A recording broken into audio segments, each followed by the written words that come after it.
Thank you, Marcus. Thank you, ladies and gentlemen. Welcome back, everybody. Folks, my first guest is the youngest female EGOT winner in history and host of the Jennifer Hudson Show. Please welcome back to The Late Show, Jennifer Hudson.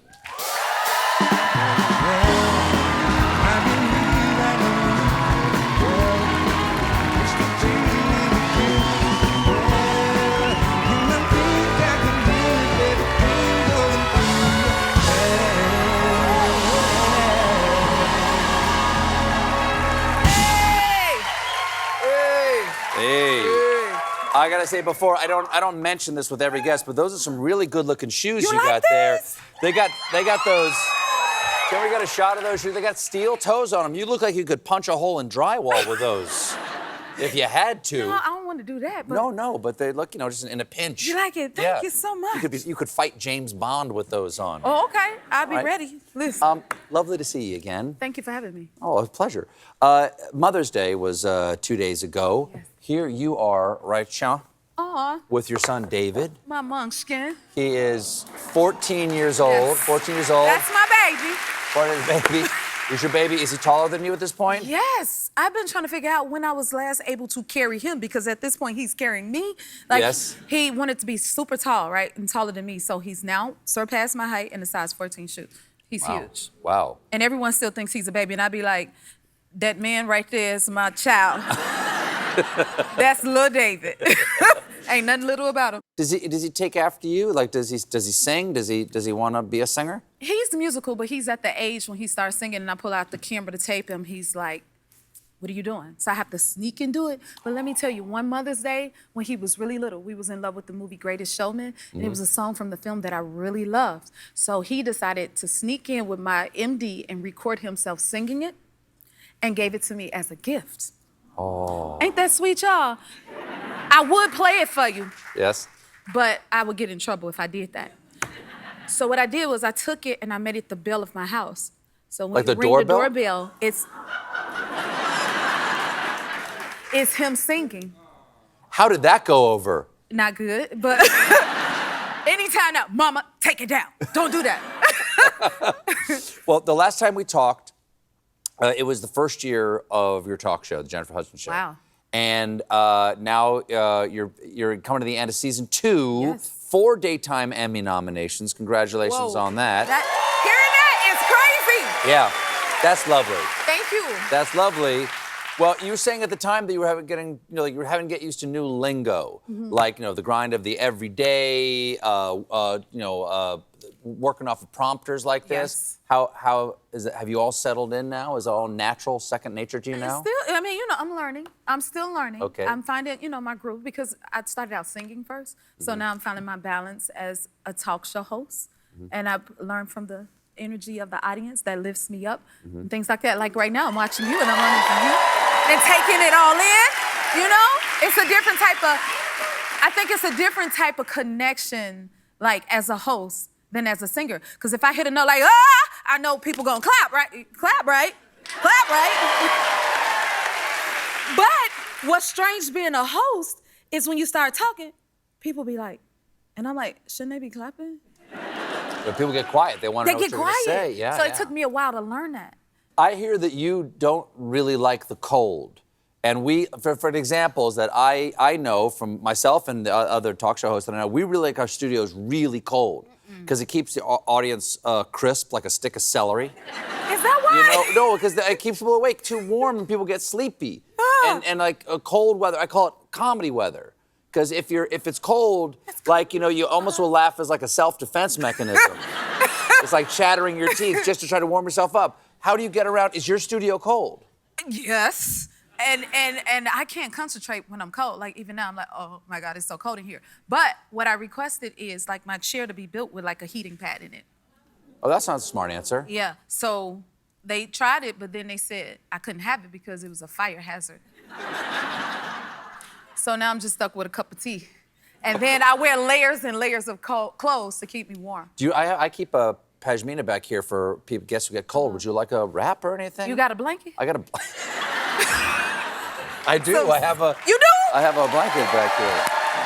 Oh, come on here. I'm feeling real at home. I need it right here. Right here, right here. right here on my legs.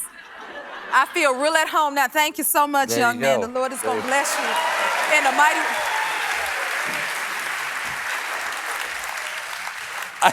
I also what y'all want keep to talk whiskey about? back here. This if you is need something amazing. like that. No, I'm okay. You got a little tea in this cup, and then I got this blanket, child. I'm so good right now. Don't get sleepy. Don't nod off on me now. This is amazing to me. Do you have any pre-show rituals, things that you like? Because there are things that I have to do. Like there's 3 or 4 things I have to do every show, and then I feel like, okay, I'm ready to do the show. Well, the tunnel of memories.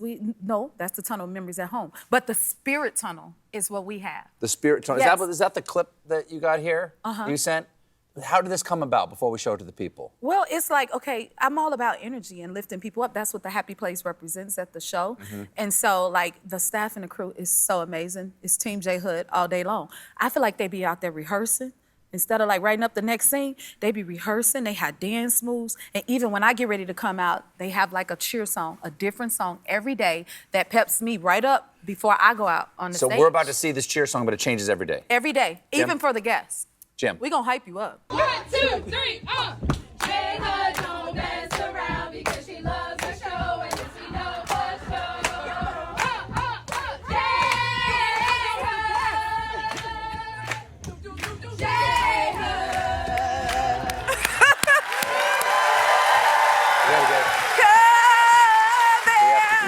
We gotta start that here. See that? Yeah. You need one. I know, we're gonna get one here. But you got the pen though.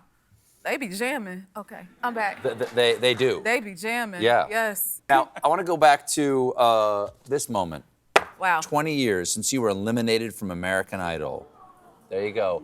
When you look back at that moment, what were you thinking? Because did that seem like the end? Because did you have any idea that it was just the beginning of so much success? Wow. That was 20 years ago. I was 22. I'm 42 now. But actually, in that moment, that is what kept me going. For a split second, of course you're gonna get sad. Of course you're like, I didn't win, or this is the end of the road for me here. But it was really brief, and a few seconds later, I'm like, I still have my talent. I still have my gift, and I still have the passion to do what I love to do. So long as I keep singing and keep at that goal and that dream, it has no choice but to give in, because I do it for the love, you know? And because of that, I've been blessed, thank you, to do so many things.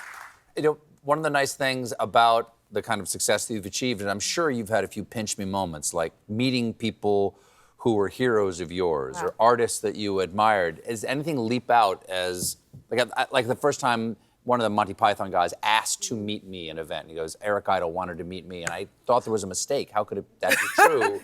Have you ever had, I'm sure you've had that experience. Yes, and I've lived several moments like that on the show. Even like when the guests come in, it's like, oh my God, this is such and such, right? But starting out in my career, I remember it was right after Dreamgirls, and I sang for an event called Carousel of Hope. And I'm sitting in the hallway, y'all, and I'm waiting for the program to start, and then all of a sudden, it's like an army of men in suits walking by. And I'm like, you're like, who are these people? And in the midst of them is my idol, the ultimate, Whitney Houston. Y'all, oh my God. She literally stops this herd of men and she says, stop, it is you. You're the one. And I'm like, I could not move at all. And my people are like, get up. It's, what do you do? It's Whitney Houston. I can't move. Sure. And that was that moment for me. Then one time, y'all, I got to sing with Prince. Prince is... Wow. Prince, right? Wow. Woo-cha. I get to sing with Prince, and he was performing in Chicago, and I'm like, you can't perform in my city and I not be a part of it. He's like, okay, we're not gonna rehearse. We're gonna come straight up on the lift. I'm gonna hand you a mic, and we're gonna get to sing it. That happens to me every day, first of all. Like, oh my God, okay, I'm just thrown on the program. But that time I put myself on the program. Anyway, so we come up, you got that? We come up on the lift, and we're singing on the stage, and all of a sudden, in the middle of the song, it hits me like, I am singing with Prince, and I start screaming in the middle of the song, ah, it's Prince! So it comes and goes where it hits you. You know what I mean?